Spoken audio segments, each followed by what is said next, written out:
அவர்கிட்ட சொல்லி நம்ம கட்சிக்காரர் பையன் தம்பி நல்லா சுறுசுறுப்பாக இருக்கான். சின்ன பையனாக இருக்கும்போது இப்போ சொல்ல முடியுமா, அவர் நம்மளோட மூத்தவர், முதலமைச்சராக இருந்தவர். அந்த டைமில் அவங்க சொன்னதை அந்த நம்ம சொல்லல, அவரை தம்பி நல்லா வேலை பார்க்குறாரு அவர் சேர்த்துன்னு சொல்லி அதிமுகவில் சேர்க்குறாங்க. அப்புறம் கட்சி பிரிஞ்சு 2ஆ போனதுக்கப்புறம் சீட்டு கொடுக்குறக்கு ஆள் வேணுன்றனால இவர் செங்கோட்டையன் கூட இருக்காரு. நம்ம ஜாதி பையன், நம்ம சுறுசுறுப்பான பையன். இன்னும் ஜெயிச்சிடுறாரு 89ல். அது ஃபுல்லாக கொங்கு பெல்ட். அதை உருவாக்குனது யாருன்னா செங்கோட்டையன். ஆமா, தமிழ்நாட்டில் பிற பகுதிகளில் ஜெயலலிதா ஜெயிக்கல, அங்க மட்டும் தான் ஜெயிக்கிறாங்க. 20 சீட்டு நம்ம ஜெயிச்சாங்க. 14 சீட்டு, மொத்தம் 24 சீட்டில் 14 சீட்டு செங்கோட்டையனால் சீட்டு கொடுக்கப்பட்டு நிறுத்த வைக்கப்பட்டது. எல்லாம் சேலம், கோவை, ஈரோடு, நாமக்கல் அது கூட அடிச்சுதா. இப்படி இருக்கும்போது இவருக்கு செங்கோட்டையன் வந்து தெய்வமாக தெரிகிறார். தேவடா அப்படின்ற மாதிரி.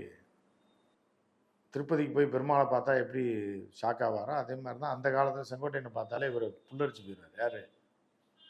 எடப்பாடி பழனிசாமி.